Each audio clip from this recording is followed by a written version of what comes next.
Walden opens with a simple announcement that Thoreau spent 2 years in Walden Pond, near Concord, Massachusetts, living a simple life supported by no one. He says that he now resides among the civilized again. The episode was clearly both experimental and temporary. The first chapter, Economy, is a manifesto of social thought and meditations on domestic management, and in it Thoreau sketches out his ideals as he describes his pond project.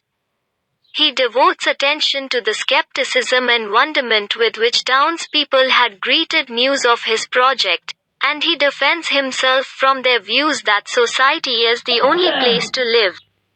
He recounts the circumstances of his move to Walden Pond, along with a detailed account of the steps he took to construct his rustic habitation and the methods by which he supported himself in the course of his wilderness experiment.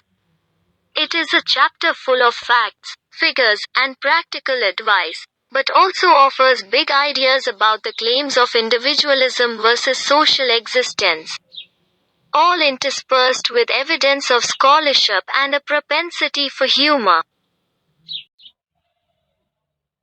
Thoreau tells us that he completed his cabin in the spring of 1845 and moved in on July 4 of that year. Most of the materials and tools he used to build his home he borrowed or scrounged from previous sites. The land he squats on belongs to his friend Ralph Waldo Emerson. He details a cost analysis of the entire construction project. In order to make a little money, Thoreau cultivates a modest bean field, a job that tends to occupy his mornings. He reserves his afternoons and evenings for contemplation, reading, and walking about the countryside. Endorsing the values of austerity, simplicity, and solitude, Thoreau consistently emphasizes the minimalism of his lifestyle and the contentment to be derived from it. He repeatedly contrasts his own freedom with the imprisonment of others who devote their lives to material prosperity. Despite his isolation, Thoreau feels the presence of society surrounding him. The Fitchburg Railroad rushes past Walden Pond, interrupting his reveries and forcing him to contemplate the power of technology. Thoreau also finds occasion to converse with a wide range of other people, such as the occasional peasant farmer, railroad worker, or the odd visitor to Walden. He describes in some detail his association with the Canadian-born woodcutter, Alex Therion, who is grand and sincere in his character, though modest in intellectual attainments. Thoreau makes frequent trips into Concord to seek the society of his longtime friends and to conduct what scattered business the season demands. On one such trip, Thoreau spends a night in jail for refusing to pay a poll tax because, he says, the government supports slavery. Released the next day, Thoreau returns to Walden.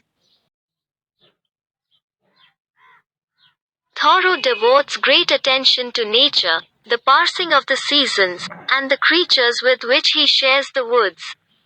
He recounts the habits of a panoply of animals, from woodchucks to partridges. Some he endows with a larger meaning, often spiritual or psychological. The hooting loon that plays hide and seek with Thoreau, for instance, becomes a symbol of the playfulness of nature and its divine laughter at human endeavors.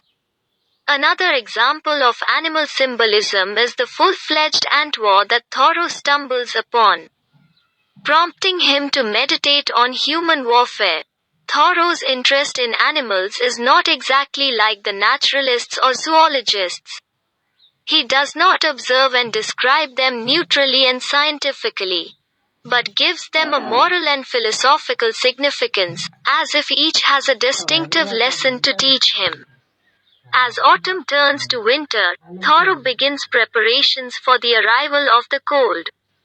He listens to the squirrel, the rabbit, and the fox as they scuttle about gathering food.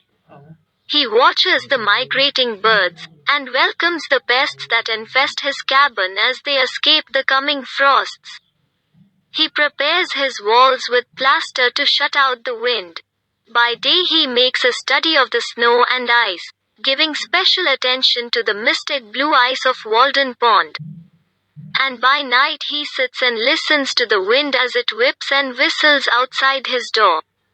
Thoreau occasionally sees ice fishermen come to cut out huge blocks that are shipped off to cities, and contemplates how most of the ice will melt and flow back to Walden Pond.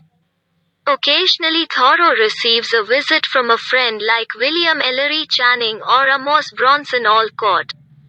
But for the most part he is alone.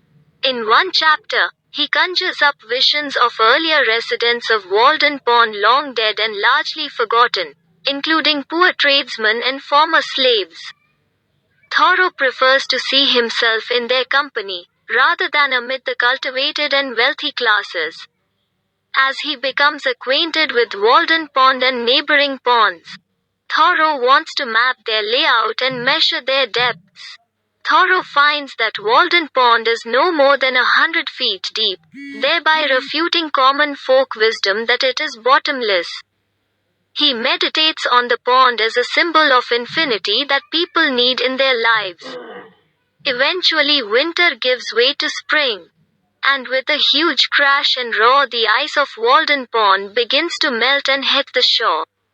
In lyric imagery echoing the onset of Judgment Day, Thoreau describes the coming of spring as a vast transformation of the face of the world, a time when all sins are forgiven.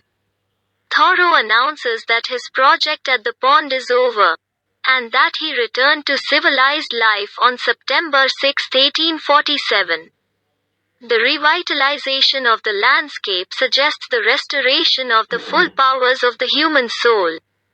And Thoreau's narrative observations give way, in the last chapter of Walden, to a more direct sermonizing about the untapped potential within humanity. In visionary language, Thoreau exhorts us to meet our lives and live fully.